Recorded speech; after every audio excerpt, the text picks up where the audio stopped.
Sometimes I'll hear her when she's sleeping, her fever dream, a language on her face.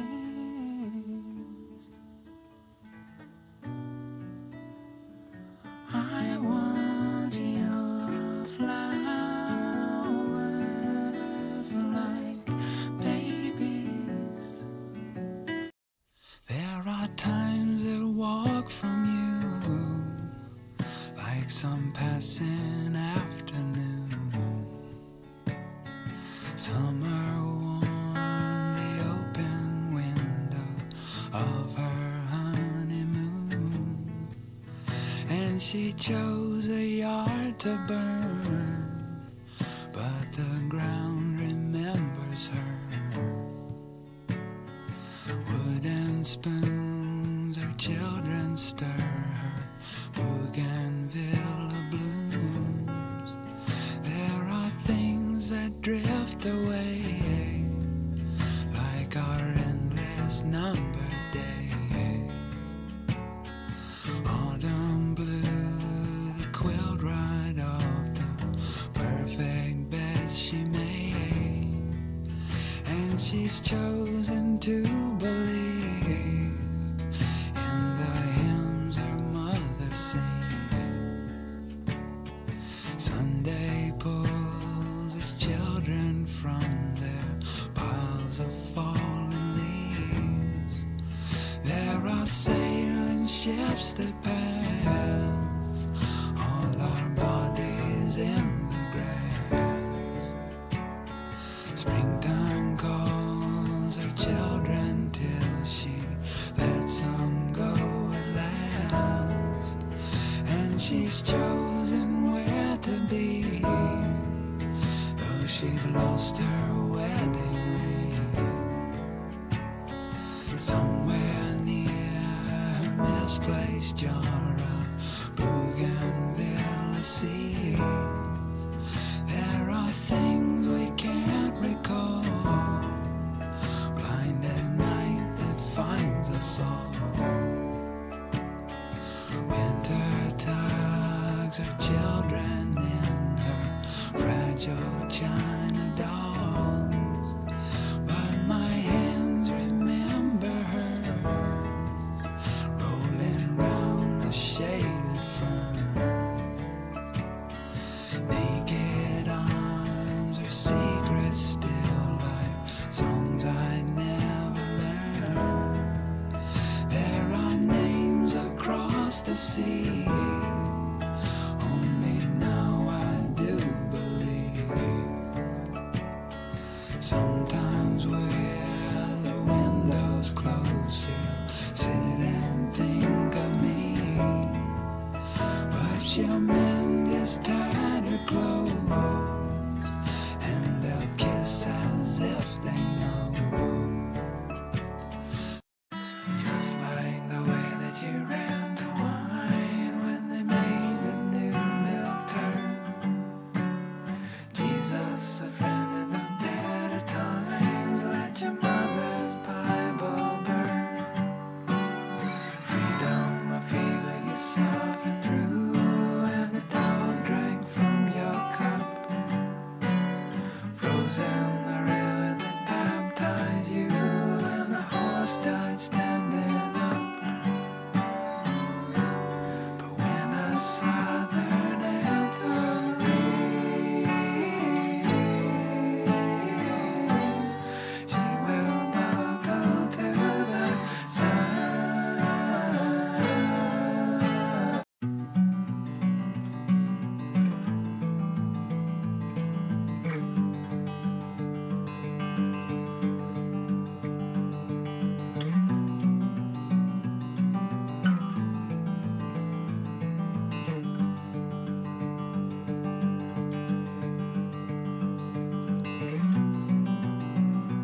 Daddy's ghost behind you.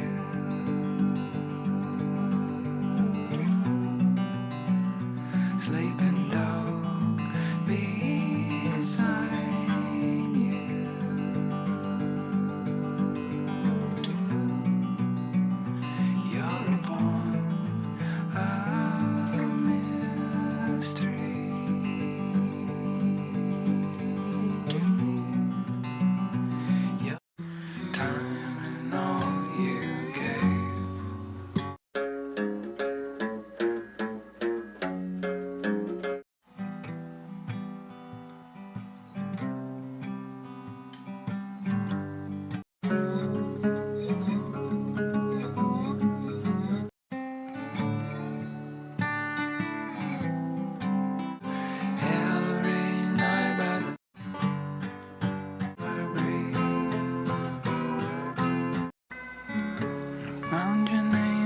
across the chapel door, carved in cursive with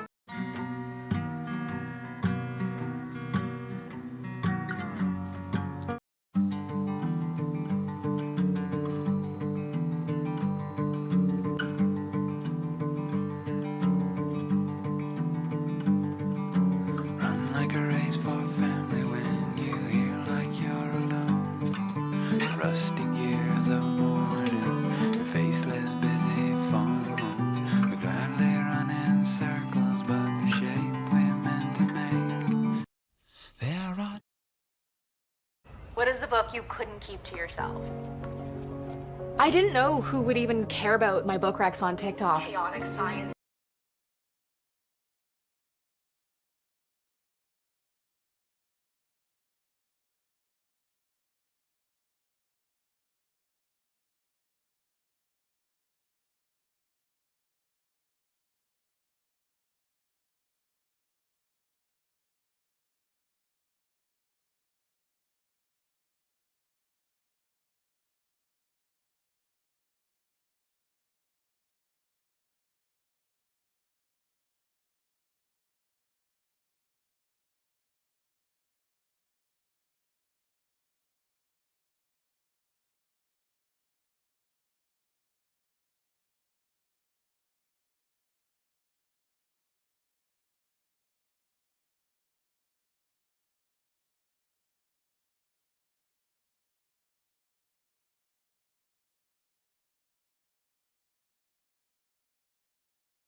depressing afternoon.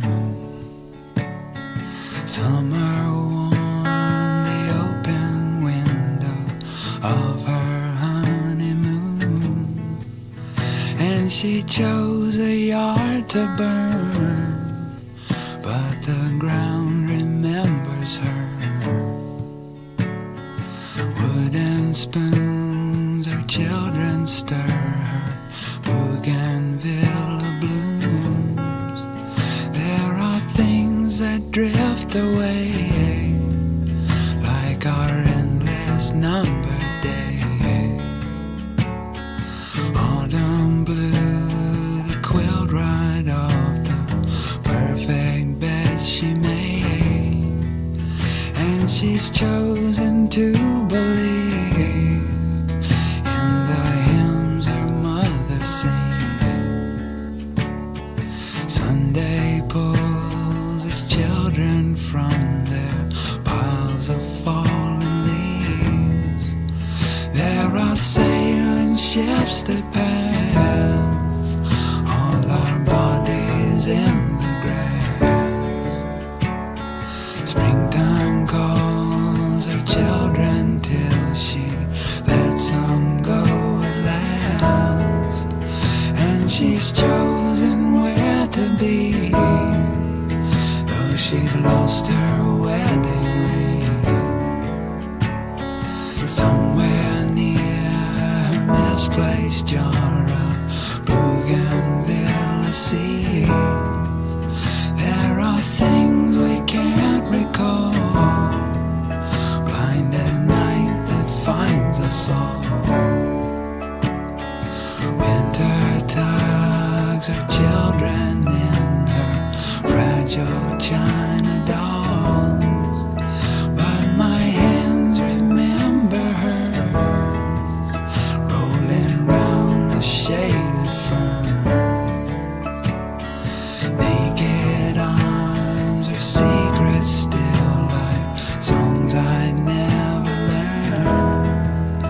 There are names across the sea, only now I do believe. Sometimes where the windows close, she'll sit and think of me, but she'll mend his tattered clothes, and they'll kiss as if they know. A baby sleeps in all our bones, so scared to be alone.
How about now? Yes? Okay, good morning. Welcome to First Unitarian Universalist Church of Richmond, a congregation in the free faith tradition bound not by a creed, but by covenant. My name is Nikki Robner, and I am honored to serve on your board of directors. I am a middle-aged white woman, long dark hair with a lot of gray in it, and I have on a top that's kind of tan with little flowers. And I'm wearing glasses. My pronouns are she, her.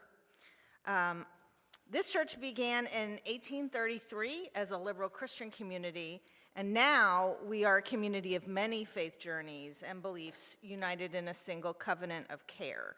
We're committed to being a deliberately diverse and fully inclusive community of adults, youth, and children, and together we explore our connection to each other, to the sacred, and to all life, and we strive to bring our values to life in this community and beyond. It was at this church that the Richmond Pledge to End Racism was founded in 2014, and since then, we have hosted many Living the Pledge workshops, and we invite you to register for a workshop if you haven't done so yet, or if you'd like to take it again. You can do that at richmondpledge.org, and we have one coming up in November, and there will also be one in February. And again, richmondpledge.org, November 8 and 15, and I guarantee you will not regret it. We hope you find something here today that touches your mind and your heart. Wherever you may arrive in your faith journey, please know that you are welcome here today. And I've been told I should continue standing here because something cool is going to happen. Good morning. I'm Jean Carter. I have used he, she, her pronouns. I am an older white woman with gray hair wearing black pants and a boldly striped top. I'm here representing the first UU Endowment Fund Committee. The Endowment Fund is made from contributions by individuals wanting to support the long-term financial position of our church. Donations can be made for any reason at any time by anyone, but are often made in memory of loved ones, past church members, or through planned giving bequests. The fund is managed by the Endowment Fund Committee, and each year, proceeds from the fund help supplement the church operating budget. Today, we're presenting a check for $17,072 for this year's contribution.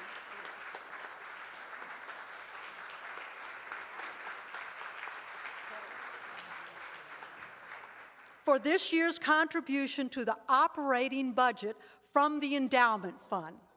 We would also like to invite all of you that are interested in learning more about the Endowment Fund, what it is, how it operates, and the many ways you can contribute, to attend our annual information session.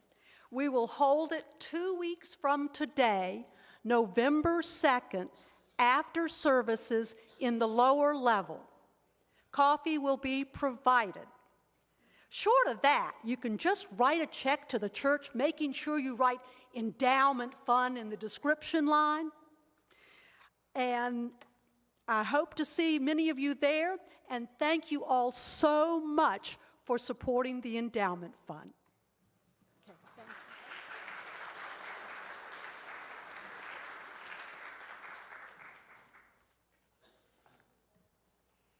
Good morning. Welcome to First Unitarian Universalist Church of Richmond.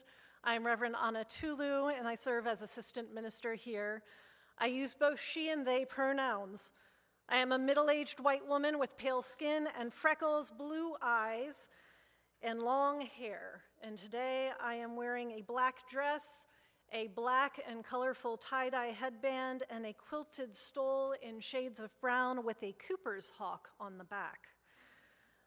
This morning, we are joined in worship by our first UU singers.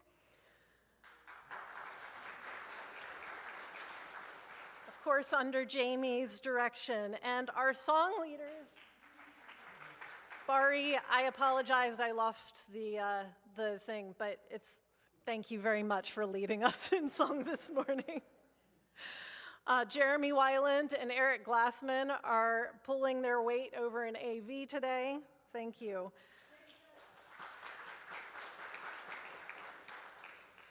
So much that they do that y'all have no idea about, just saying. And if you have anything that you need or want to talk about, Rachel Lawrence is here from our lay pastoral care team today and will be available after worship in the small conference room just past the front desk. This morning, there are also small black stones in baskets on either side of the sanctuary and also in the middle. And they're there for you to take if you want a focus object during worship or to take one as you leave today. Now, it is our custom to welcome newcomers each Sunday by passing the mic and giving you an opportunity to introduce yourself and tell us where you're coming from. If you're comfortable doing so, please stand, and Jamie will bring you the mic. Good morning. This is my third time here. I'm a performer, and I'm going to be doing my show here in about 2 weeks. So it's called Penis Envy. And also, because I've been coming here, my family and I have decided that we really love it here, and we're going to keep coming. So, incredible community. Thank you all for welcoming us. Hey, more art. Any other newcomers?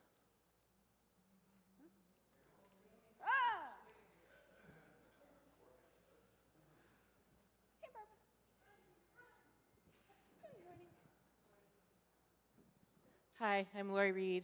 We just moved here from Reno, so checking out this place for the first time. So thanks for inviting me. Hey, welcome.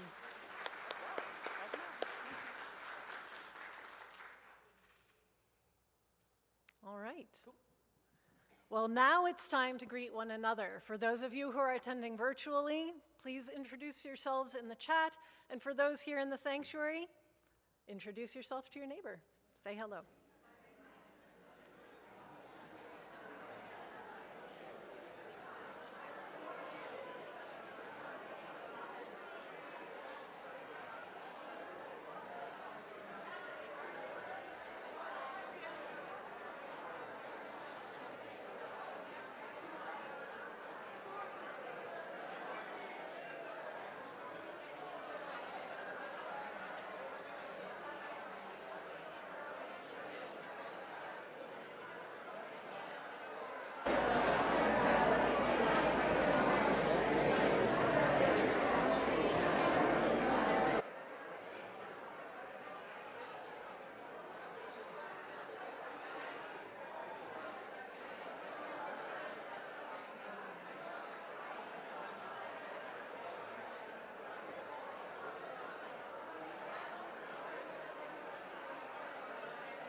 That is a joyful noise, and I hope it continues after the service.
We are now a month past the autumn equinox. The days are growing shorter and the nights longer. Who can feel it? Halloween, or for some of us, Samhain, is right around the corner. Ghost stories and scary movies abound. Here in the Northern Hemisphere, we are deepening into the dark half of the year. And today, I invite you to consider the dark and its relationship with light. How do we hear these words used? What biases, for good or ill, do we attach to light or dark, black and white? In what ways historically has this language been used to stigmatize and reinforce supremacy? And how might we grow to honor as sacred a language of wholeness? In that spirit, our chalice lighting words today come from Parable of the Sower by the brilliant Octavia Butler, whose legacy invites us to consider the reciprocity, mutuality, and co-creative dance between what are often considered separate and opposite. From Earthseed, the Books of the Living, darkness gives shape to the light, as light shapes the darkness. And so we light our chalice today in honor of this dance, in honor of equity, interdependence, and transformation, and in honor of the dark. In the mystery of this hour, Spirit, draw near.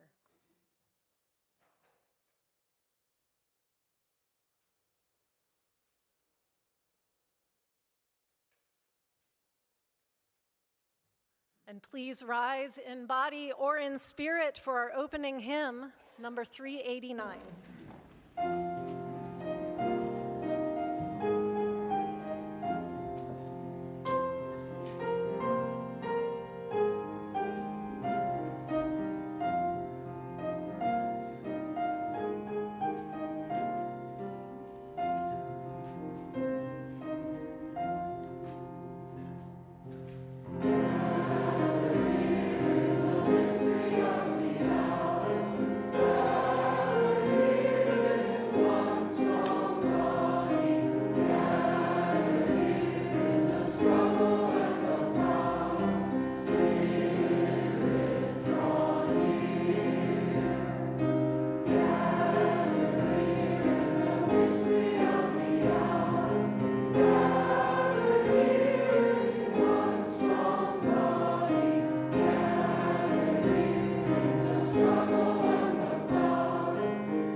Our opening reading comes from Been in the Storm So Long, a collection of poems and liturgy representing the voices and perspectives of Black and African American people, published by the UUA.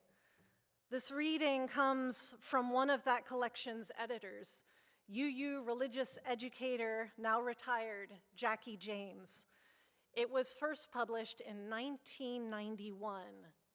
Almost 35 years ago. And I'm wondering, as you listen to it, how relevant is it still today? Blackmail, blacklist, black mark, Black Monday, black mood, black-hearted, black plague, black mass, black market. Good guys wear white, bad guys wear black. The fear of black cats and the dark continent. But it's okay to tell a white lie. Lily white hands are coveted. It's great to be pure as the driven snow. Angels and brides wear white. Devil's food cake is chocolate. Angel's food cake is white. We shape language, and we are shaped by it.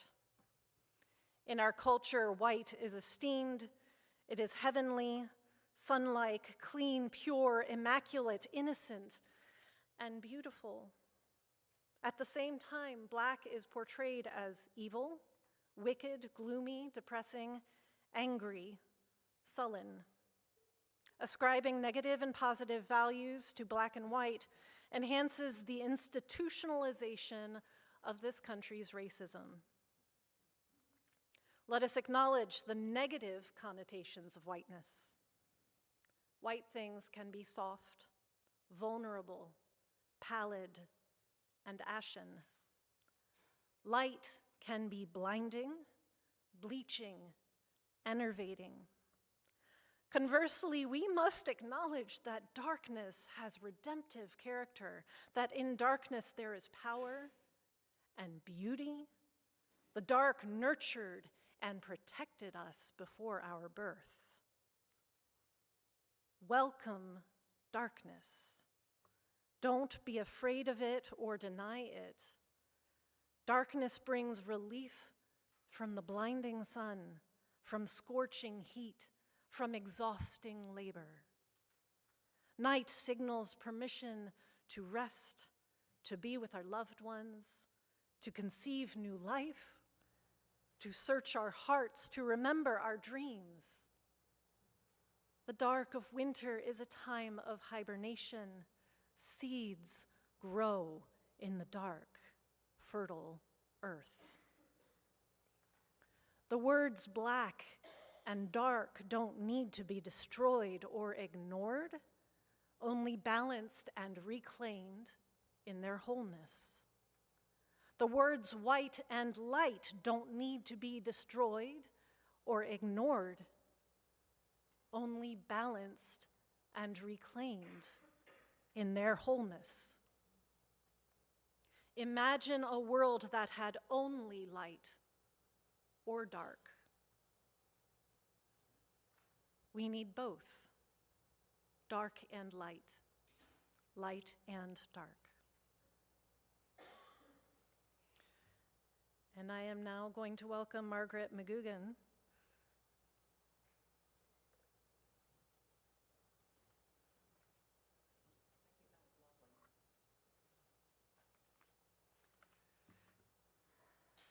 Good morning, friends. The Chickahominy Tribe's Child Care and Development Center is a monumental project that is underway, as you may have seen by the architectural drawings in our lobby. If you've ever been involved in a building project, then you know how much work and fundraising goes into it before you even break ground. The Chickahominy Indian Tribe plans to break ground in January on their child care center that will serve 80 to 100 children. But they can't and shouldn't do it alone. This is a $16 million project, and while they've raised over $6 million, there is still a ways to go. Every dollar you give brings them closer to opening their doors to their child care center. We all know the facts. Ages 0 to 5 are the most critical years in children's brain development. Children who attend high-quality, early childhood education are more likely to succeed in school, graduate, and avoid crime later in life. This is about real children, children whose futures are being shaped right now, children being raised in a county with a struggling public school system, children who deserve better than what the current system can offer. Let's be a part of this solution. This center will be a beacon of hope. It will allow local and commuter parents to work, knowing their children are safe and learning in a healthy environment. It will strengthen the public schools by improving kindergarten readiness, and it will build community, one child, one family, one future at a time. So I ask you today to join me and stand with the Chickahominy Indian tribe. Help them build something that will last for generations and benefit everyone. Together, we can help them give children the start they deserve and protect the land that they will one day lead. If you have questions about this opportunity or want to become more involved, don't hesitate to catch up with me or stop by the table in the lobby to talk with me about it. Thank you.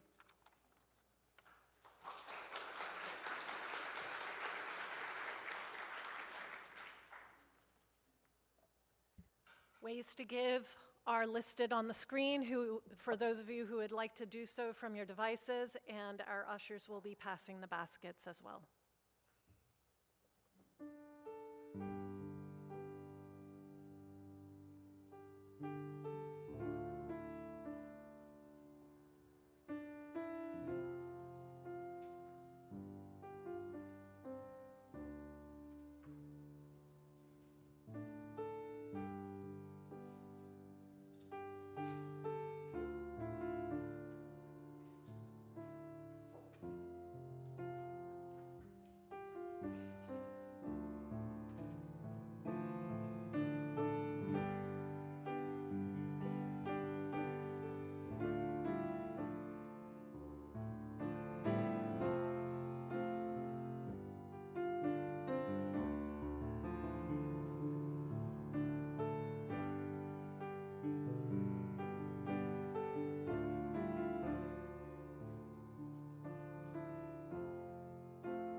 I love hearing Wayne over there going, yeah. Y'all sound amazing. To Know the Dark by Wendell Berry. To go in the dark with a light is to know the light. To know the dark, go dark, go without sight, and find that the dark too blooms and sings and is traveled by dark feet and dark wings.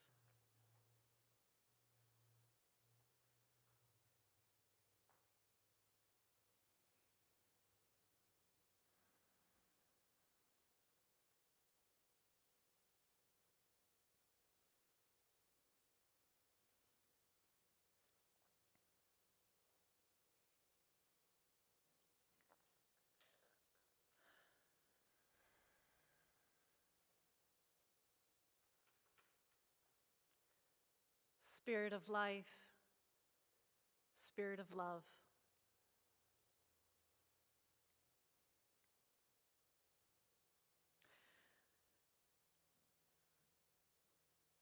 We lift up today the heartache of all those who have been hurt, wounded by words misused or weaponized or used carelessly, thoughtlessly.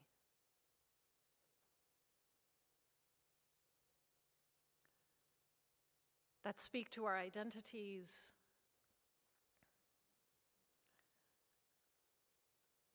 ethnicity, nationality, gender identity, sexual orientation, political persuasion,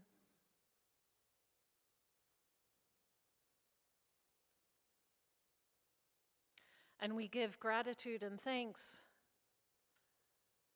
for all the ways words have served as tools of love and affirmation and liberation.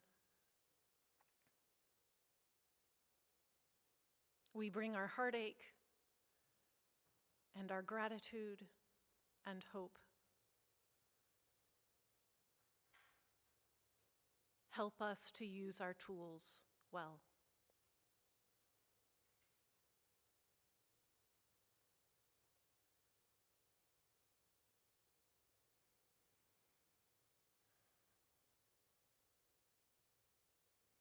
And take a moment to name for yourself, in the quiet of your heart or your mind, the words that bring you heartache, or fierce joy.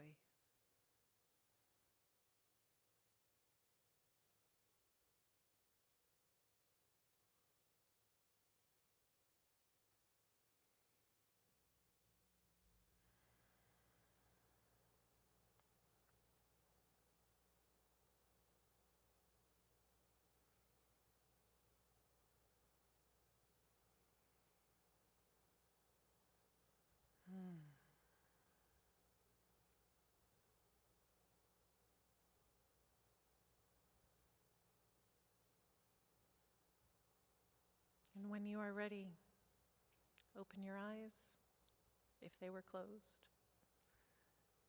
and join us in singing our meditation hymn, which Jamie is going to teach us.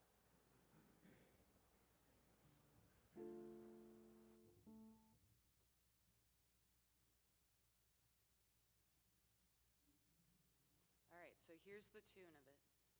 By night we hasten in darkness. Try that.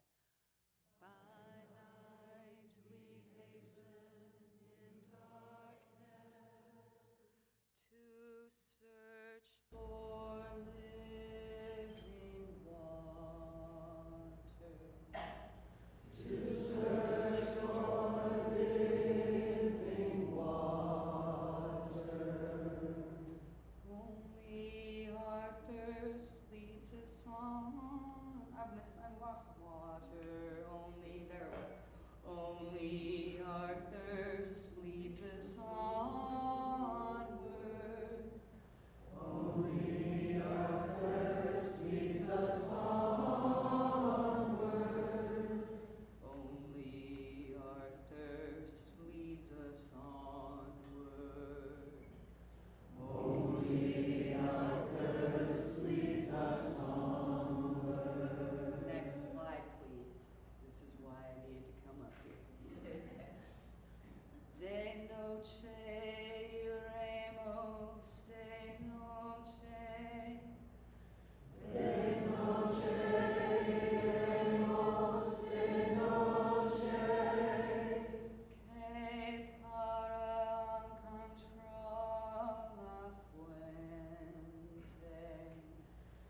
I love that song.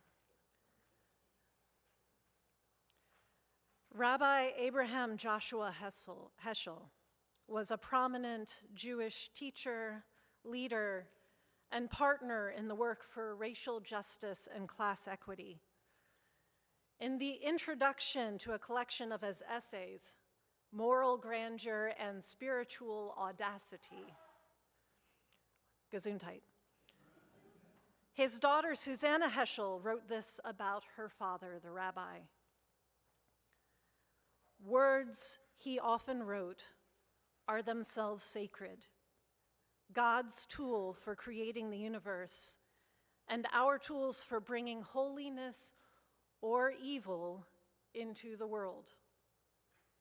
He used to remind us that the Holocaust did not begin with the building of crematoria, and Hitler did not come to power with tanks and guns. It all began with the uttering of evil words, with defamation, with language and propaganda. Words create worlds, he used to tell me when I was a child. They must be used very carefully. Some words, once having been uttered, gain eternity and can never be withdrawn. The book of Proverbs reminds us, he wrote, that death and life are in the power of the tongue.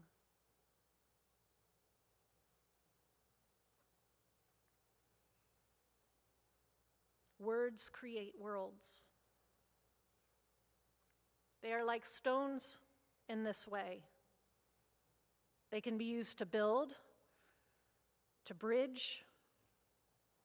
I love the way a word or a phrase can carry many layers of meaning to enrich our communication, lending greater depth and weight to our expressions.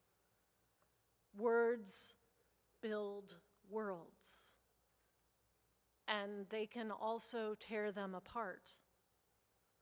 Sometimes their layered meanings become destructive, especially when cast carelessly or maliciously. Each word a stone thrown, ready to cause a ripple, break a window, raise a bruise. So much weight can be put into a word. A few years ago, I read the Lord of the Rings trilogy to my kids. And as much as I treasure those books, I have read them many times, I found myself suddenly uncomfortable reading it to them. I wanted to edit it, to redact it as I read, because it was painfully clear to me what a troubling weight was attached to certain words, as black and dark and shadow were used time and time again to convey danger and evil and inhumanity, otherness. I found myself needing to set the book aside and talk to my kids, much to their annoyance at times, about the weight of those words and how they were used, the baggage the words were dragging behind them, the load that had been attached to them, and the harm of that. As a Unitarian Universalist, and also a pagan, this is not the understanding of darkness that I want my children to internalize, because I know the beauty of darkness. And these messages infuse so many stories and myths and fairy tales, not to mention the words of our political leaders increasingly. This kind of usage is endemic, the casual flinging of stones and many bruises and scars are raised. Even our hymns and our chalice lightings, so many still have that language of the power and goodness of light driving out shadows and darkness. So who here, as a child, or maybe even still today, has experienced a fear of the dark? Oh, wow, y'all are a courageous bunch. Yeah. I used to think that it was the dark I feared. I want to unpack this fearfulness. First, let us acknowledge the stories. There are so many stories and fairy tales and myths that we have been told, that we have told our own children, that caution us that dark places are full of danger. The deep woods, the swamp, the graveyard, the underworld, the lonely road, and night itself. These are places we are warned where bad things happen, where predators prowl and strangers confound, and our feet are fooled from the path. The dark is portrayed as a wilderness and a wildness to be avoided at all costs. Anything could be out there. Does that sound familiar? Yeah.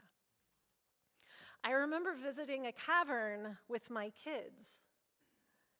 Eric was there. And toward the end of our visit, the tour guide turned off all of the lights and allowed us to experience 20 seconds of complete and utter darkness. It was interesting to note how people reacted to such a short, long time. How uncomfortable it was, and the need to fill it somehow. The wiggling and the giggling and the shushes and fingers reaching to touch one another for reassurance, because cave dark is visually disorienting. It's fathomless. Anything could be out there. As my kids said, nervous and excited. They couldn't even see their own hand in front of their face. They couldn't even see themselves in it.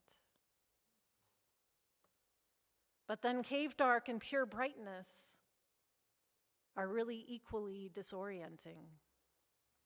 When light is reflected in one's eyes just so they cannot see, or when heavy snow brings a whiteout, it's equally fathomless. Anything could be out there. We need darkness. We need light. We need the interplay and balancing of them together. As our opening reading from Octavia Butler said, darkness gives shape to the light, as light shapes the darkness. Shade brings relief from the burning sun. The darkness of space allows stars to be seen. Light and dark blending together move us from the two-dimensional to the three-dimensional, granting depth and definition and perspective. Light is action, dark is rest. Light is heat, dark is coolness. Within and without, in cycles, in movement, in dancing.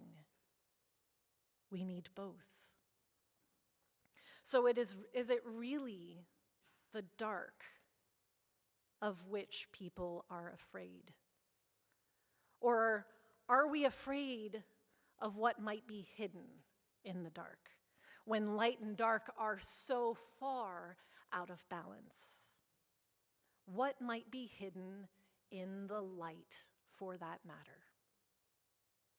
when one is disoriented due to the monochromatic absence of interplay, the lack of solidarity, when connection and continuum are broken between these extremes, one can become afraid of what one cannot see. Anything could be out there.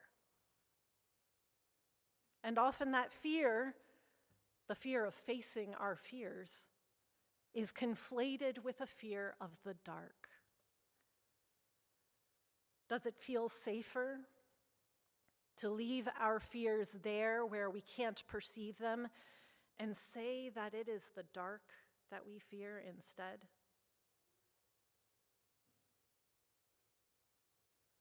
But as Paulo Coelho wrote, don't give in to your fears. If you do, you won't be able to talk to your heart. Anti-racism activist Tema Okun writes, when we are afraid, we lose touch with our power and are more easily manipulated by any promise of safety. This heightening of and playing off of fears, while promising safety and control to some, along with the weaponizing of language, which Rabbi Heschel warned, are incidentally also strategies of authoritarianism, in case you were curious.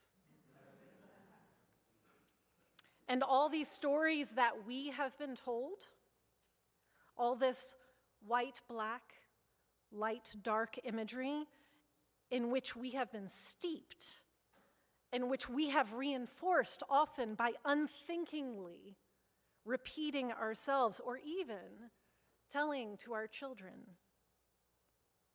it feeds into that dynamic.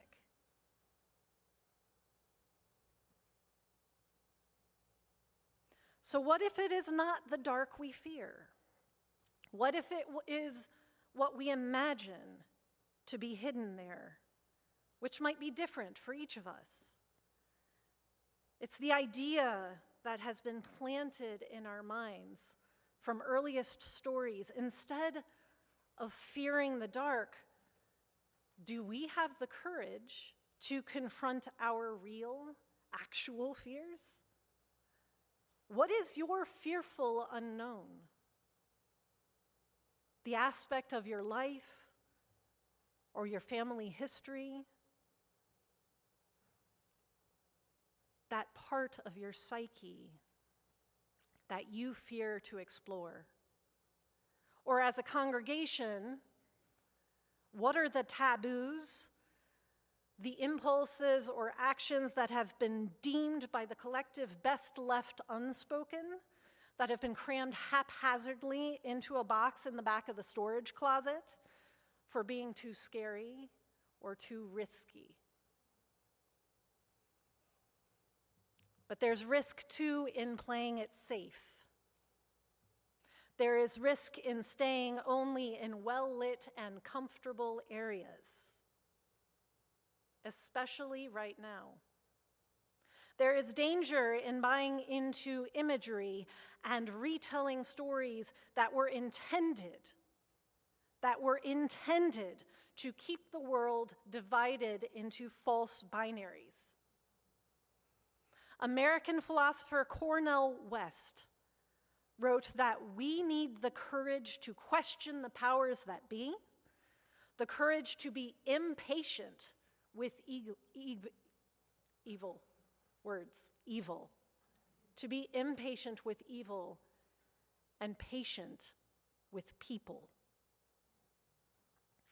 So if we can shore up our courage to face our fears, our actual fears, and have the patience to work through them,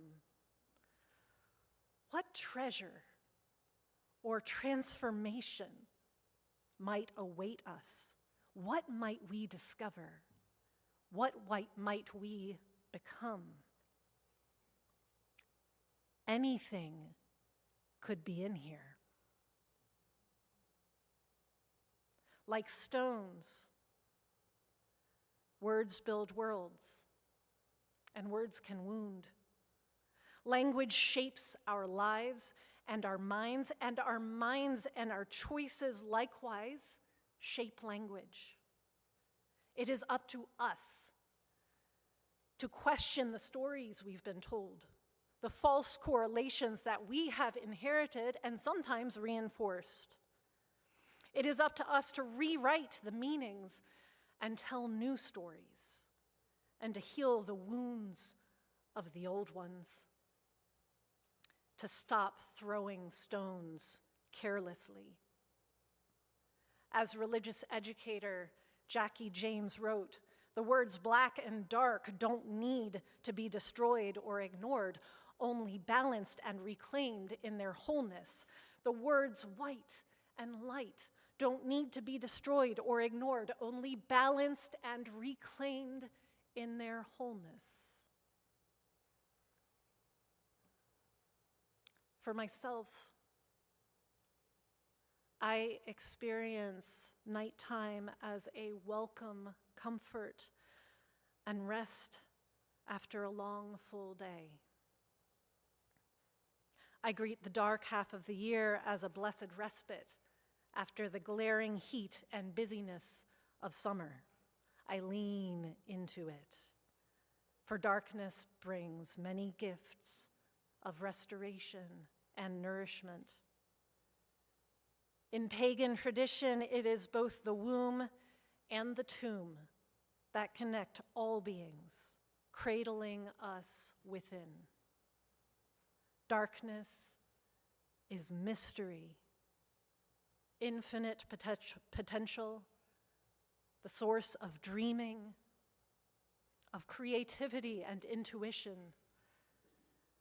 It is receptive, contemplative, generative. Dark is the seed of the earth, the heart of all beings. As we move further into the dark half of this year, I challenge us all to pay attention to the meanings that we hang upon words, like light and dark, black and white. I ask that we notice the stones we are holding every time we speak, how they are weighted, and to take care that these stones, these words, are used to build rather than to harm. I invite you to embrace and explore the gifts of darkness, of this deepening time, to resist busyness and artificial life, or artificial light, and to yield to the slower and slowing rhythm of the season, to quiet, to go deep, even as the trees are sending their energy into their roots. Seek balance. Don't fear the unknown, the shadowy terrain, for when our feet lose the path, they create new ones. Anything could be in here. Anything could be out there. Amen. Ashe, and blessed be.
Note what is swelling in you.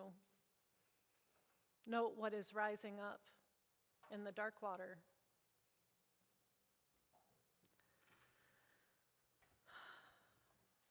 On your way out today, if you haven't already, I hope you will take a stone with you as a reminder. May each of us find time in the coming days and nights to examine the stones we hold, the words we use, and the tales we tell. May we name and know our fears, lest they control us. May we be willing to take new paths and try new things, to take those risks. And may we explore and expand into a more generous knowing of light and dark, balancing and reclaiming the richness of this language, the interplay of these in their wholeness together. So be as the root and dig deep. May you find whatever it is that you need. Please rise in body or in spirit for our closing hymn, number 298.